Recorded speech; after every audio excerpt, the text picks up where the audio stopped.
Boa noite, queridos irmãos e irmãs que acompanham esta corrente de luz e amor do Evangelho no Lar, da Casa Espírita Eulália Nogueira. Com o pensamento elevado, pedimos a assistência espiritual dos mentores da nossa casa, para que possamos realizar esse trabalho com entendimento, compreensão e responsabilidade de colocá-lo em prática no nosso dia a dia. A lição de hoje é a continuação da introdução 2, Controle Universal do Ensinamento dos Espíritos. Os espíritos superiores procedem com extrema prudência e sabedoria quando é necessário fazer uma revelação. Eles só abordam as grandes questões da doutrina espírita de forma lenta e gradual, quando entendem que a inteligência do homem está apta a compreender as verdades de uma ordem mais elevada, e quando as circunstâncias se encontram propícias para que uma nova ideia seja revelada. É por isso que, desde o princípio, eles não disseram tudo e continuam sendo prudentes até hoje, não cedendo à impaciência dos apressados que querem colher os frutos antes que eles estejam maduros. Portanto, é inútil querer antecipar o tempo marcado pela providência para que as coisas aconteçam. Os espíritos verdadeiramente sérios ignoram este apelo, enquanto que os espíritos levianos, por não terem nenhum compromisso com a verdade, se dispõem a tudo responder. É por essa razão que, sobre todas as questões prematuras, há sempre respostas contraditórias. Esses princípios não são o resultado de uma teoria pessoal, mas a consequência natural das condições em que os espíritos se manifestam. É evidente concluir-se que, se o espírito diz uma coisa em um lugar, enquanto milhões dizem o contrário em outros lugares, a verdade não pode estar com aquele que ficou sozinho, ou seria tão ilógico da parte dos espíritos como da parte dos homens alguém pretender ser razão contra todos. Quando os espíritos verdadeiramente sábios se acham suficientemente esclarecidos sobre uma questão polêmica, nunca exibem de maneira definitiva, afirmam abordá-la apenas do seu ponto de vista e eles mesmos aconselham que se aguarde uma confirmação. Por mais grandiosa, bela e justa que seja uma ideia, é impossível que ela reúna desde o início todas as opiniões a seu favor.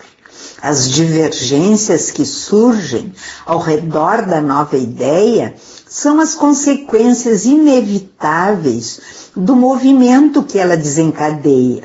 Elas são necessárias para melhor ressaltar a verdade, e é muito útil que ocorram no início do movimento, para que as ideias falsas sejam postas de lado o mais rápido possível. Os espíritas que têm algum temor por conta disso devem tranquilizar-se, pois todas as pretensões isoladas cairão diante do grande e poderoso critério da concordância universal.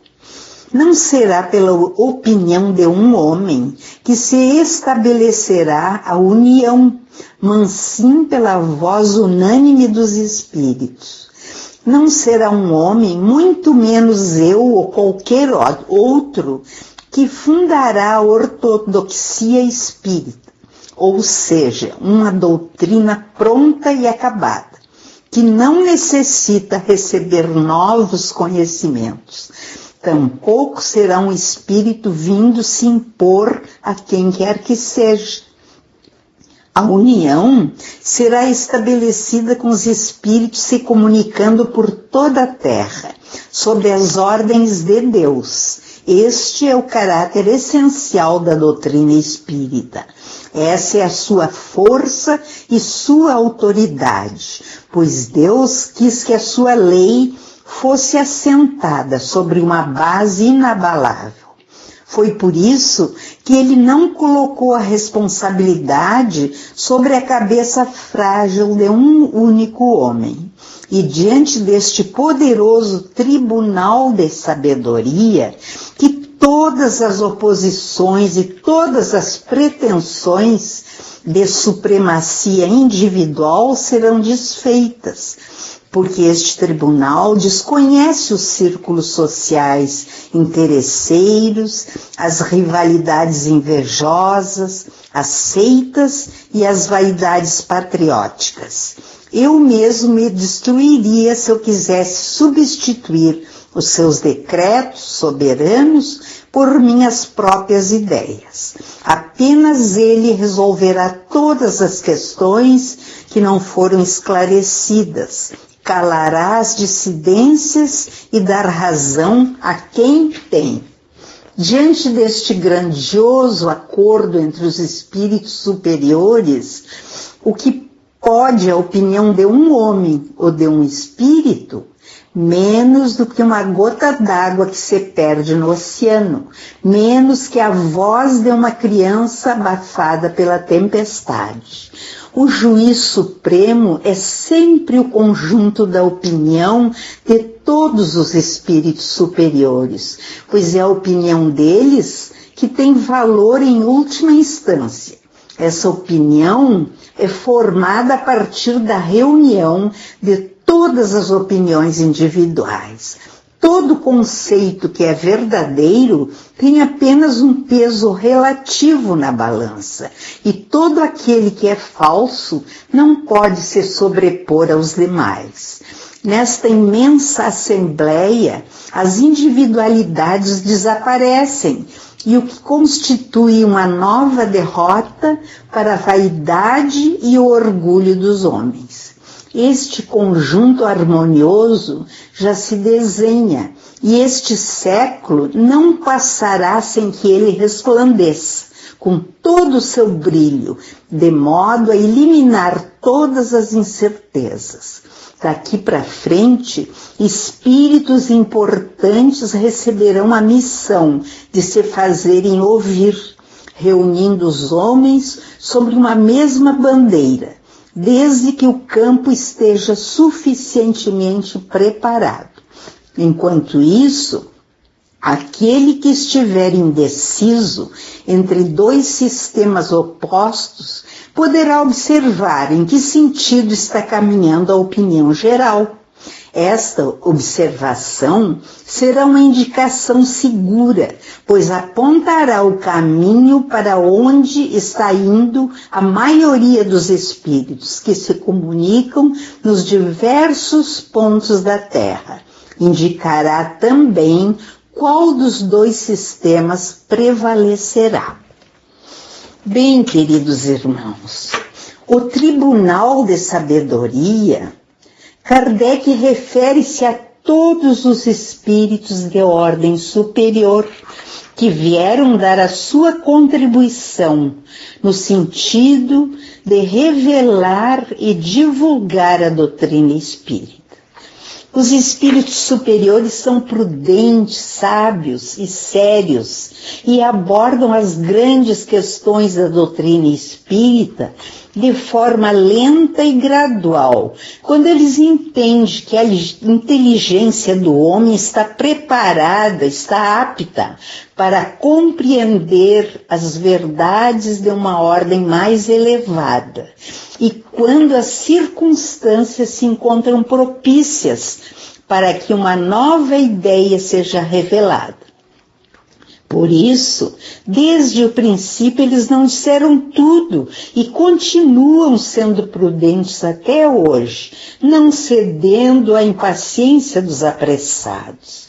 Existem espíritos levianos que, por não terem nenhum compromisso com a verdade, se dispõem a tudo responder. Assim, quando um espírito diz uma coisa em um lugar, enquanto milhões dizem o contrário em outros lugares, a verdade não pode estar com o que ficou sozinho. O juiz supremo é sempre o conjunto da opinião de todos os espíritos superiores. Agora nós passamos para a última parte, onde pedimos por todos aqueles que estão listados neste Evangelho, todos os que estão sofrendo males físicos ou espirituais, por nossa cidade, nosso estado, nosso Brasil e nosso planeta. E ainda pedimos aos médicos e enfermeiros do espaço que coloquem nas nossas águas o remédio necessário para o nosso corpo e o nosso espírito. E assim encerramos o Evangelho de hoje, pedindo que a paz, a harmonia, o amor, a paciência, a tolerância, a benevolência e a caridade façam parte do nosso dia a dia, do nosso viver, do nosso coração. Agradecemos por essa oportunidade e desejamos a todos uma boa noite.